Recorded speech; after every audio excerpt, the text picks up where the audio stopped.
সকালে আদালতে তোলা হয়েছে সাবেক খাদ্যমন্ত্রী কামরুল ইসলাম এবং সাবেক সংসদ সদস্য আব্দুল্লাহ আল জাকুবকে। এবং বলে রাখি, সাবেক খাদ্যমন্ত্রী কামরুল ইসলামের 8 দিনের রিমান্ড ছিল এবং সেই 8 দিনের রিমান্ড শেষে আজকে তাকে আদালতে আনা হয়েছে। এবং যেই মামলায় তাকে আনা হয়েছে সেই মামলায় সাবেক প্রধানমন্ত্রী শেখ হাসিনার নাম রয়েছে আওয়ামী লীগের সাধারণ সম্পাদক ওবায়দুল কাদেরের, এবং একই সঙ্গে আওয়ামী লীগের বেশ কিছু সিনিয়র নেতাদের নাম সেখানে রয়েছে। এবং সেই 8 দিনের রিমান্ড শেষে সাবেক খাদ্যমন্ত্রী কামরুল ইসলামকে শেষ পর্যন্ত আদালতে নিয়ে আসা হলো। বাকি খবর জানবো আদালত প্রাঙ্গণ থেকে যুক্ত হচ্ছে সহকর্মী জেমসন মাহবুব।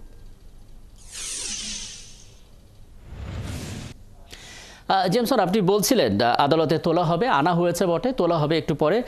সে কাজটা হয়েছে কিনা, সাবেক খাদ্যমন্ত্রী কামরুল ইসলামকে তোলা হলো কিনা, একই সঙ্গে আব্দুল্লাহ জাকুবের বিষয়ে আদালতের সবশেষ পর্যবেক্ষণটা কি সেটাও জানাবেন, এবং যথারীতি আরও একবার একটু জেনে নেব আজ আর কাউকে আদালতে আনা হতে পারে কিনা।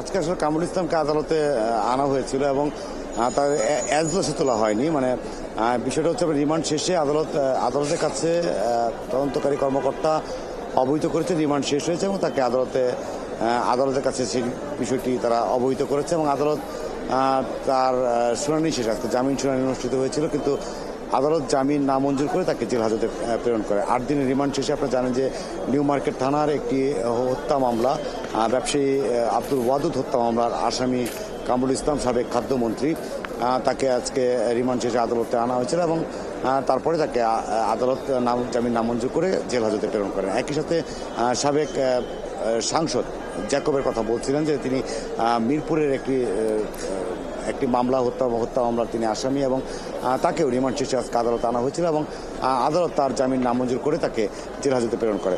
এবং একই সাথে আমরা জানতে পেরেছি যে আজকে আপনার যে ঋণের কথা বলে, যে টাকা দেওয়ার ঋণের সহজ সুদে ঋণ দেওয়ার কথা বলে ঢাকায় মানুষ জমায়েত করার উদ্দেশ্যে একটি রাজনৈতিক দলের নেতা তাকে গতকাল গ্রেপ্তার করেছে আইন শৃঙ্খলা বাহিনী এবং আজকে তাকে আদালতে আনার কথা রয়েছে। এবং আমরা যতটুকু জানতে পেরেছি হয়তো দুপুরের পর তাকে আদালতে আনা হবে।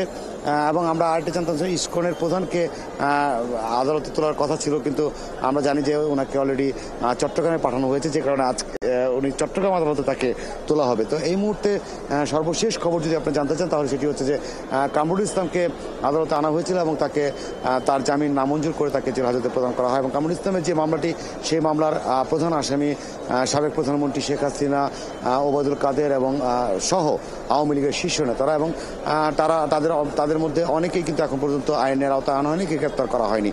কামরুল ইসলাম গ্রেপ্তার ছিলেন এবং তাকে 8 দিনের রিমান্ড শেষে, সেই মামলা 8 দিনের রিমান্ড শেষে তাকে আজকে আদালতে আনা হয়েছে। এবং যে রিমান্ডের শেষে তাকে যে আদালতে অবহিতকরণ যে আবেদন করেছিল আইন শৃঙ্খলা বাহিনী, সেখানে বলা হয়েছে যে এরই মধ্যে জিজ্ঞাসাবাদে কামরুল ইসলামের কাছ থেকে গুরুত্বপূর্ণ তথ্য পেয়েছে তারা, এবং মামলা তদন্তে সেই সব তথ্য যাচাই বাছাই করা হচ্ছে এবং গুরুত্বপূর্ণ তথ্য তারা পেয়েছে। এবং যাতে এই মামলা তদন্তেও শেষ না হওয়া পর্যন্ত আসামি যদি জামিন পেয়ে যায় তাহলে হয়তোবা আসামিকে আর খুঁজে নাও পাওয়া যেতে পারে। এবং সেই আবেদনের প্রেক্ষিতে আদালত শুনানি শেষে তার জামিন নামঞ্জুর করে এবং তাকে কারাগারে প্রেরণ করা হয়েছিল। এই সর্বশেষ খবর আসলে এইটুকু আমাদের কাছে। জি জেমসন, অনেক ধন্যবাদ আপনাকে। এবং একটু পরে যখন আসলে সেই কথিত অহিংস গণ অভ্যুত্থানের ডাক দেয়া মাহবুবুল আলম যাকে গ্রেপ্তার করা হয়েছে তাকে আদালতে আনা হলে সেই আপডেটও আপনার কাছ থেকে আমরা জেনে নিতে পারবো।